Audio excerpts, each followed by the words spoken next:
요즘 여러분 어떠십니까? 아주 피곤함을 호소하는 분들이 많습니다. 대통령 하야하라 그러고 또 국민들이 주말이면 100만이 넘게 광화문으로 모이고 어제는 주최 측 추산 232만 명의 촛불이 전국 각지에 모여들었다고 하는데 이게 도대체 어떻게 우리가 해석하고 받아들여야 할지 참으로 힘든 상황입니다. 아마도 거리로 나가서 촛불을 든 사람 말고도 집에서 마음으로 촛불을 든 사람은 아마 10배도 더 되지 않는가 이런 생각을 해보면 정말 사상 초유의 어떤 사태가 일어난 것만은 틀림이 없는 것 같습니다. 교회에서 기도하는 우리들도 결코 이 문제를 외면하고 지나갈 수 없는 그런 상황이 되었다고 생각합니다. 또 우리 현대 생활이 모든 사람들을 굉장히 힘들게 만드는 요소가 있습니다.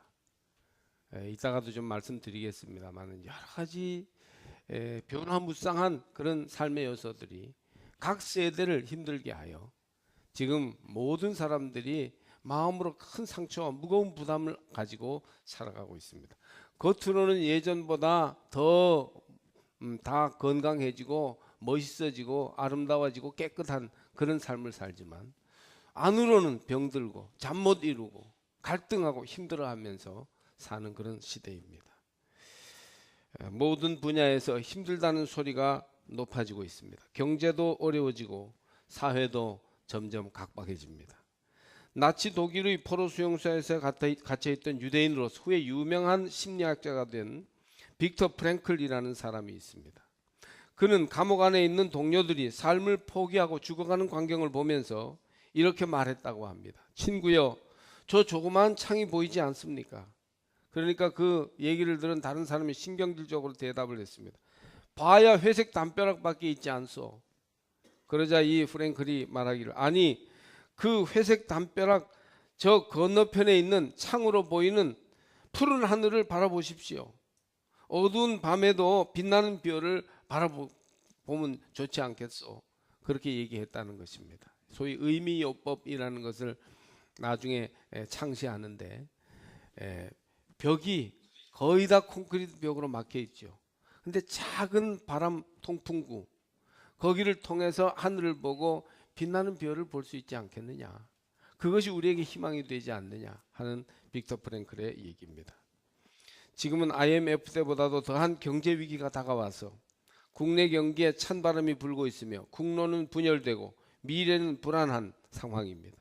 우리 현실은 차가운 벽, 콘크리트 같은 극복하기 어려운 장벽에 막혀 있다고 사람들은 말합니다. 그럼에도 이 현실의 담벼락 너머에 있는 하나님이 열어두신 푸른 하늘을 보는 눈을 우리가 가져야 되겠어요. 캄캄한 현실 너머에 하나님이 띄워놓으신 빛나는 별을 바라볼 수 있는 눈을 우리가 열고 그 별을 바라볼 수 있어야 되겠습니다. 과연 어려운 때입니다. 그러나 이런 때일수록 소망의 하나님, 우리의 삶을 새롭게 하시는 능력의 하나님을 발견하는 성도들이 되시기를 바랍니다. 사도 바울은 로마 교인들을 향하여 소망의 하나님을 전하고 있습니다. 소망의 하나님이 모든 기쁨과 평강을 믿음 안에서 너희에게 충만하게 하사 성령의 능력으로 소망이 넘치게 하시기를 원하노라. 13절 말씀입니다. 하나님이 소망이십니다. 절망에 빠진 사람에게 하나님이 새롭게 발견되어야 합니다. 우리 삶이 다 깜깜한 절망으로 막혀 있을지라도 하나님을 향한 작은 통풍구를 바라보면서 거기에서부터 소망을 발견하는 우리가 되어야 하겠습니다. 낙심한 영혼들에게 하나님이 찾아오셔야 합니다. 하나님 안에서 유대 백성들이 소망을 찾았듯이 오늘 이 엄혹한 시대, 차가운 세대에 하나님 안에서 우리도 소망을 발견하게 될 것입니다. 먼저 우리는 오늘 성경에서 우리를 위로하시고 치유하시는 하나님을 보게 됩니다. 오늘 4절 5절을 보니까 무엇이든지 전에 기록된 바는 우리의 교훈을 위하여 기록된 것이니 우리로 하여금 인내로 또는 성경의 위로로 소망을 가지게 함이니라. 이제 인내와 위로의 하나님이 너희로 그리스도 예수를 본받아 서로 뜻이 같게 하여 주사. 그래서 이 말씀은 우리로 하여금 인내로 또는 성경의 위로로 소망을 가지게 합니다. 인내와 위로의 하나님이라고 바울은 분명히 말하고 있습니다. 제가 예전에 동부신학교에서 강의할 때 이사야서를 가르친 적이 있는데, 제가 그냥 이사야서를 인용해서, 이사야 예언서가 딱딱하잖아요. 딱딱한 말씀이지만 꼬박꼬박 그 이사야서를 인용해서 하나님이 우리를 싸매시고 치유하신다는 말씀, 희망을 주신다는 말씀을 이사야서의 본문을 선택해서 그 신학생들과 계속 읽을 때 그냥 성경을 읽기만 했는데, 딱딱한 예언서의 말씀을 읽기만 했는데, 그때 그 말씀을 듣는 사람들의 눈에 눈물이 글썽이더라고요. 나중에 얘기하는데 그 예언서의 말씀, 위로의 말씀을 듣기만 했는데 그렇게 그 말씀이 위로가 되더라고. 그런 얘기들을 여러분들이 했어요. 그 위로의 하나님, 상처를 치유하시는 하나님을 지금 만나시기 바랍니다. 하나님의 위로, 하나님의 치유하심을 경험할 때 우리는 비로소 절망의 시대를 이기고 소망으로 힘있게 설 수 있을 것입니다. 상처를 쉽게 입는 사람이 있는가 하면 욕하고 때려도 상처가 되지 않는 무덤덤한 사람도 있는데, 현대인들은 점점 민감한 영혼이 돼서 상처를 잘 받는 그런 사람이 되어가고 있습니다. 치유를 갈망하지만 상처가 깊이 쌓여 있어요. 위로를 받지 못했어요. 가만 보면 사람들의 마음이 메말라서 감동은 잘 받지 못하면서 상처는 또 잘 받습니다. 그리고 상처 입은 곳을 덧나게 하면 더 아프고 더 낫기 어렵습니다. 그런데 현대인들은 상처 입은 곳에 거듭 상처를 입어서 견딜 수 없이 아프고 오래가는 흔적들을 지니고 있어요. 마음속에 위로받지 못한 깊은 트라우마, 상처의 흔적들을 가지고 있습니다. 상처는, 또 상처의 아픔은 우리를 자꾸 과거에 머무르게 하고 현재에 충실하지 못하게 하며 미래를 향하여 나갈 수 없게 가로막습니다. 우리가 자꾸 옛날 과거에 정리되지 않은 심리적인 그런 어떤 짐에 자꾸 매달려서 이런저런 마음의 쏠림이나 중독이나 여러 가지 아픈 현상들이 있는 것은 우리가 위로받지 못하기 때문이에요. 마음의 상처를 치유받지 못했기 때문이에요. 우리의 이러한 상처는 원수나 적 때문에 생기는 상처가 아닙니다. 오히려 적에게 상처를 받으면 금방 나을 수 있고 심각하지 않아요. 빨리 치료받으면 되니까. 오히려 상처 중에 사랑하는 사람들, 가족들, 믿음의 형제 자매들 때문에 받는 상처가 많은데, 이런 상처들은 너무 아프고 힘들고 오래가는 상처들이에요. 남 모르는 상처, 은밀한 상처이기 때문이죠. 여러분의 남편이 상처를 입고 아파하는 것을 아셔야 됩니다. 왜 저러는가 비난하고 못마땅하게 여기지 말고, 그가 얼마나 상처를 받았는데 그 상처를 감추고 아닌 척 하려고 더 힘든가, 이것을 이해하셔야 됩니다. 여러분의 아내가 상처 입고 남몰래 아파 눈물 흘리고 있음을 이해하셔야 됩니다. 여러분의 자식들이 상처를 입고 고통에 빠져 있는 것을 왜 모릅니까? 밥을 주지 않느냐, 잠을 재우지 않느냐, 왜 상처를 받느냐, 이럴 수 없어요. 그들이 여러 가지 알 수 없는 그런 통로를 통해서 깊은 상처를 경험하고 있는 것입니다. 늙으신 부모님들이 상처 때문에 힘겨워하고 있는 것을 보지 않습니까? 말 때문에 상처를 주고, 돈 때문에 상처를 줍니다. 일 때문에 상처를 주고, 신뢰의 관계를 배신할 때 상처와 아픔을 줍니다. 금방 상처를 싸매주지만 곧 다시 상처를 입히는 사람들도 있고, 별 상처는 아닌데 방치해 두어서 좀처럼 치유되지 않고 덧나서 오래가는 상처도 있습니다. 사람으로서는 치유할 수 없는 그런 상처도 있어요. 마음의 상처를 주고는 그 마음을 싸매주고 만져주어야 하는데 물질로 해결하려고 하지만 치유가 되지 않습니다. 마음이 더 속상하고 아픈 거예요. 오히려 물질이나 육체로 상처를 싸매려고 할 때 그 상처가 덧나서 더 오래가게 되는 것입니다. 상처를 건드리는 결과를 가져오게 돼요. 그러니 여러분, 상처를 주지 않도록 피차에 힘쓰시길 바라고, 상처를 받고 병들었으면 그것을 이해하고 빨리 고쳐주시기를 바랍니다.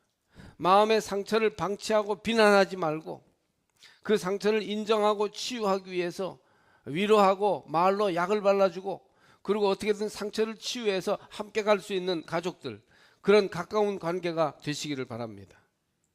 하나님은 치유의 근원이 되십니다. 육체의 질병도 하나님의 질서와 방법으로 돌아가면 치유가 될 수 있습니다. 그러나 좀처럼 해결되지 않는 마음의 깊은 상처가 문제인데 하나님은 이 마음의 상처를 치유해 주십니다. 위로의 하나님, 치유의 하나님께서 오늘 여러분의 마음속에 있는 깊은 상처, 오래된 그런 상처의 아픔들을 치유해 주시기를 바랍니다. 물로 씻어 깨끗함 같이 오래 묵은 고통들에서 자유를 얻을 수 있습니다. 사람으로는 해결할 수 없는 고질적인 상처도 하나님께 나오면 치유될 수 있습니다. 성령은 위로하는 영이십니다. 애통하는 사람을 위로하시며 그 마음의 상처를 치유하시고 새로운 미래를 향하여 건강하게 나갈 수 있도록 도와주시는 겁니다. 하나님의 영, 위로의 영이 바람처럼 불어와 여러분의 마음을 채워서 한숨을 걷어가시고 고통을 덜어주시기를 주의 이름으로 축원합니다. 은혜를 받으면 상처가 씻은 듯이 치유돼요. 은혜를 받으면 하나님의 위로가 우리 가운데 임함을 경험하게 돼서 오래된 상처와 그 아픔과 그 흔적들이 다 해결받게 될 줄로 믿습니다.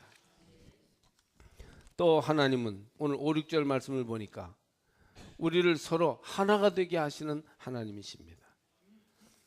이제 인내와 위로의 하나님이 너희로 그리스도 예수를 본받아 서로 뜻이 같게 하여 주사 한 마음과 한 입으로 하나님 곧 우리 주 예수 그리스도의 아버지께 영광을 돌리게 하려 하노라. 사람을 불행하게 하는 게 무엇입니까? 돈이 없는 것입니까? 집이 없는 것입니까? 먹을 것이 비난하여 우리는 불행함을 느낍니까? 물론 그런 것도 약간은 원인이 있겠지만 정말 우리를 불행하게 만드는 것, 어떤 때에는 살고 싶지 않게 만드는 것은 마음이 갈라지고 뜻이 같지 않은 것입니다. 한 집에서 한솥밥을 먹으면서 오래 마음과 뜻을 나누며 살았는데도 전혀 같아지지 않고 평행선을 달리면서 너는 너 나는 나로 그렇게 서로 갈라진 마음으로 사는 것은 얼마나 큰 괴로움이요 인생의 불행인지 모릅니다. 그러나 우리 하나님께서는 갈라진 우리들, 나누어진 마음들을 하나 되게 하시는 하나님이신 것입니다. 우리를 치유해 주시는 하나님, 인내와 위로의 하나님이 우리를 그리스도 예수 안에서 뜻이 같게 하시고 한 마음과 한 입으로 하나님께 영광 돌리게 하십니다. 망가지고 상처 입고 전쟁으로 파괴된 세상 속에서 우리를 치유하시는 하나님 안에서 우리는 참 소망을 발견할 수 있어요. 하나님의 말씀을 들을 때, 하나님이 우리와 함께 할 때 하나님께서 마음의 깊은 곳을 만져주시고 눈물 속에서 마음이 치유되고 하나님께 기도할 때 영적 교제를 통해서 불같은 성령이 임함으로 갈라지고 나뉘어지고 찢겨졌던 마음들이 합쳐지고 싸매지고 온전해지는 은혜를 누리게 되는 것입니다. 이런 은혜를 받고 우리는 주 안에서 서로 하나가 될 수 있습니다. 예수 안에서 뜻이 같게 하시고 한 마음과 한 입으로 하나님께 영광 돌리게 하신다. 은혜 받으면 하나 됩니다. 우리가 육신의 정욕과 탐욕을 가지고 살 때는 서로 다른 게 도드라져 보이고 서로 문제되는 것이 자꾸 강조돼서 우리의 삶을 힘들게 하지만 은혜 받으면 이런 서로 다른 것들이 드러나 보이지 않고 같은 공통점이 중요하게 드러나게 됩니다. 구원의 은혜를 깊이 경험하면 성령의 위로를 놀랍게 체험하면 성령의 하나 되게 하심이 우리 가운데 나타날 줄로 믿습니다. 주님 안에서 자신의 삶과 상처들이 치유된 사람들이 될 때 우리는 다르지만 서로를 용납하며 진정으로 하나 될 수 있는 것입니다. 하나님이 우리와 함께 하신다는 사실, 성령께서 내 마음을 만져주시고 내 삶을 인도하신다는 이 공통점이 많은 다른 점들에도 불구하고 우리를 하나 되게 하는 하나님의 힘이 되는 줄 믿습니다. 내가 말하노니 그리스도께서 하나님의 진실하심을 위하여 할례의 추종자가 되셨으니 이는 조상들에게 주신 약속들을 견고하게 하시고 이방인들도 그 긍휼하심으로 말미암아 하나님께 영광을 돌리게 하려 하심이라. 이 말씀이 무슨 뜻인가 하면 할례 받은 자들과 무할례자들, 유대인들과 이방인들은 아주 굉장히 다른 생각과 관점을 가지고 있었어요. 그들은 도저히 하나 될 수 없었어요. 교회 안에 들어와서 예수를 믿음으로 구원받았지만 유대인과 이방인들의 간격은 좀처럼 좁혀질 수가 없었어요. 그러나 이 모든 사람들이 하나님의 은총을 인하여 그분께 찬양과 영광을 돌릴 수 있도록 하나님께서 만들어 주신다는 것입니다. 도저히 하나 될 수 없지만 하나 되는 기적이 하나님 안에서 나타난다는 것을 성경이 선포하고 있습니다. 유대인과 이방인이 하나 되게 하시고, 먼저 믿는 자와 나중 믿는 자가 하나 되게 하시며, 가진 자와 못 가진 자가 하나 되게 하시고, 우파와 좌파가 하나 되게 하시고, 성급한 사람과 찬찬한 사람이 하나 되게 하시고, 진보주의자와 보수주의자가 하나 되게 하시는 그런 하나님의 하나 되게 하시는 은혜가 임하는 줄로 믿습니다. 하나님의 은혜 가운데 우리 모두가 하나 될 수 있다는 사실이 이 세상에 소망을 주는 하나님의 역사입니다.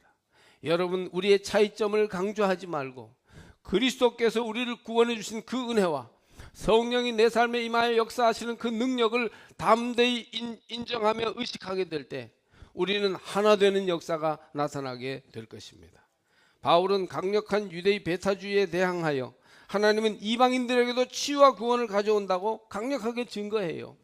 그 당시로서는요, 욕을 먹을 수 있는 일이고 유대인들이 엄청나게 예수님을 걸고 넘어질 수 있는 문제였지만 두려움 없이 바울은 이 점을 전하고 있는 것입니다.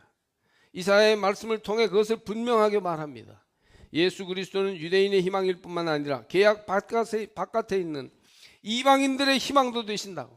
유대인만 구원하신 것이 아니라 이방인들도 똑같은 은혜를 주시고 구원하신다고. 할례받지 않아도 그들도 하나님의 자녀라고 그렇게 바울은 강조합니다. 할렐루야. 이미 오신 메시아 아기 예수와 다시 오실 재림 예수 사이에서 우리에게 말씀하시는 성령님께 귀를 기울여 들으시기 바랍니다.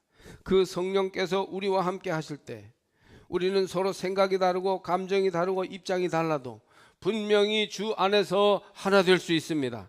주님이 하나 되게 하심을 따라, 성령께서 하나 되게 하심을 따라 하나 되는 성도들이 되시기를 바랍니다.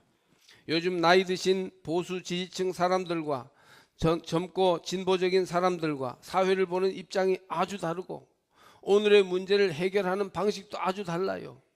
이제 이 갈라진 민심이 앞으로 우리 나라의 미래에 상당한 짐이 될 것으로 생각해요.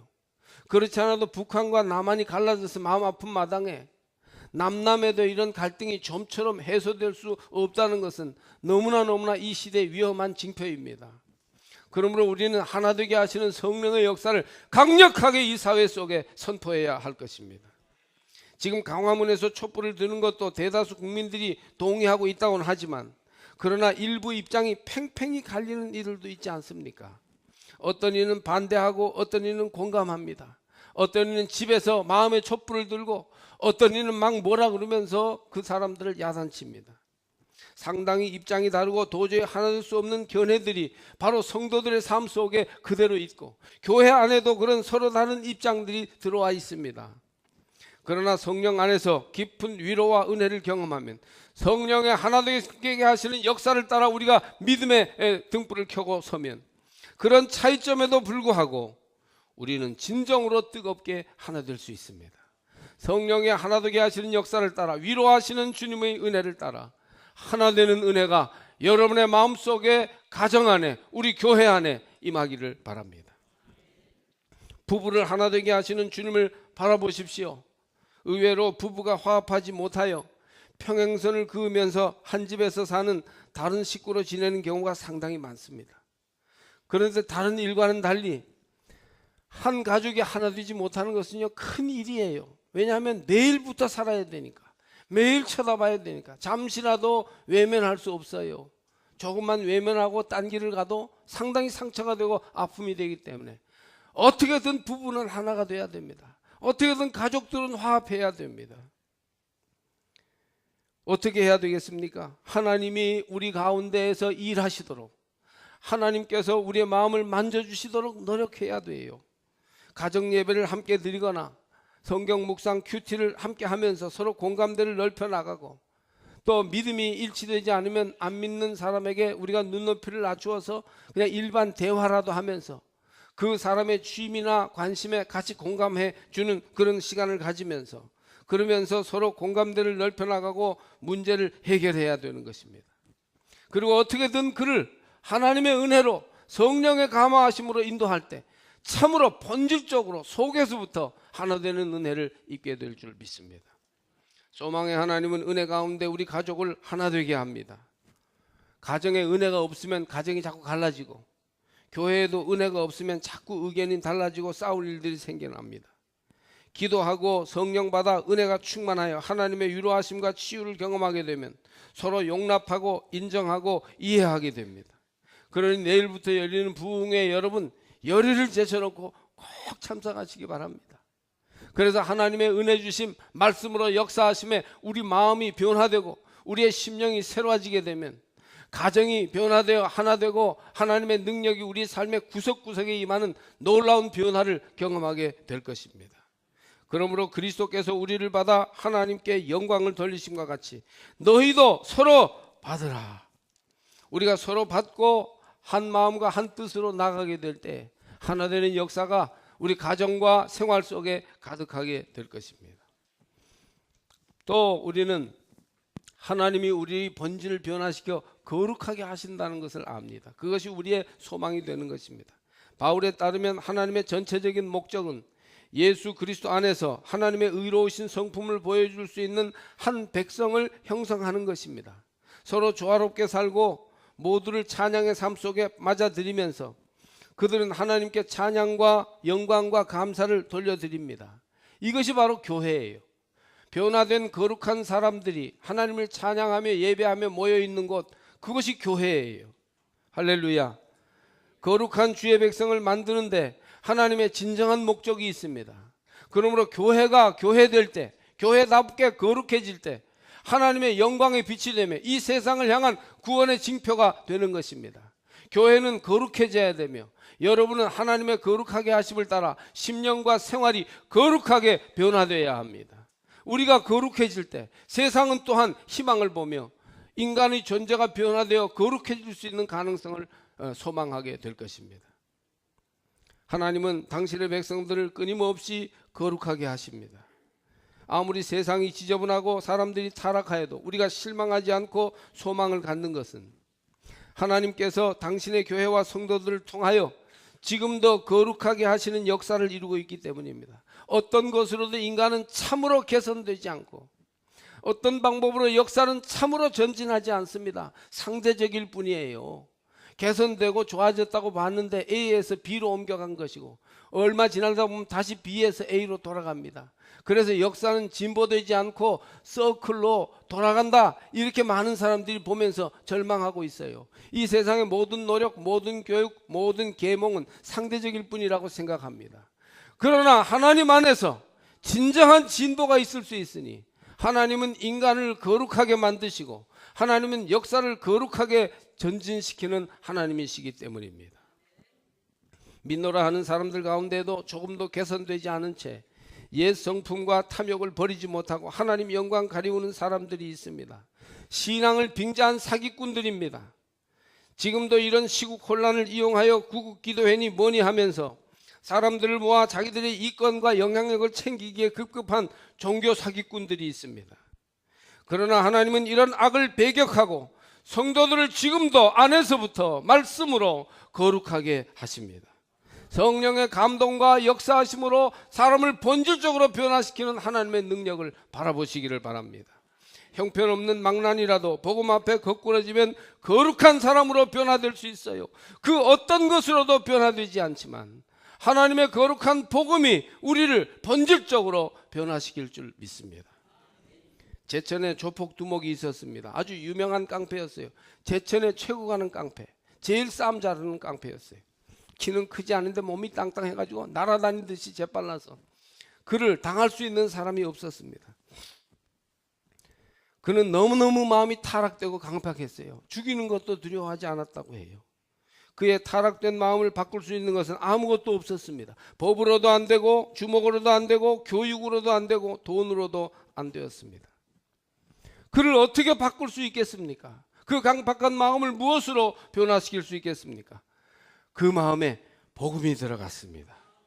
그러자 그 완악한 심령, 도저히 변할 수 없었던 인격이 변화되어 거룩해졌습니다. 후에 그는 예수 때문에 삶이 완전히 바뀌어 은혜 받아 예수를 간증하며 다니다가 기도원을 운영하게 되었어요. 제가 그 기도원 이름도 얘기할 수 있어요. 제천에 있는 명함 기도원이에요. 명함 기도원. 그리고 나중에 늦었지만 또 공부하는 게 잘 머리에 들어가지는 않지만 그러나 사모하는 마음이 있어 신학교에 가서 결국은 목사가 되었습니다. 예전에 그분을 부흥의 강사로 우리 교회에 모셨어요. 제가 심호하던 교회에서. 그래서 말씀을 들었는데 아직 깡패때의 거친 면이 있어가지고 좀 어설픈 점이 많이 있으시더라고요. 그런데도 하나님을 향한 열정이 얼마나 뜨거운지 큰 감동을 받고 많은 성도가 변화되는 것을 볼 수 있었습니다. 여러분, 그 어떤 것으로도 인간 존재의 본질을 변화시킬 수 없지만 거룩하게 하시는 하나님의 능력으로 우리를 성결케 하시는 성령의 역사하심으로 우리는 변화될 수 있습니다. 아무것도 인간을 근본적으로 바꿀 수는 없습니다. 이데올로기도 바꿀 수 없습니다.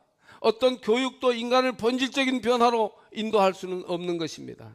사람을 지으신 분만이 그 사람의 존재를 본래대로 돌릴 수 있는데 그것이 바로 하나님의 거룩해 하시는 능력입니다. 말씀과 성령으로 거룩해 하실 수 있습니다. 고장난 인격, 무너진 심령에 예수의 복음을 주십시오.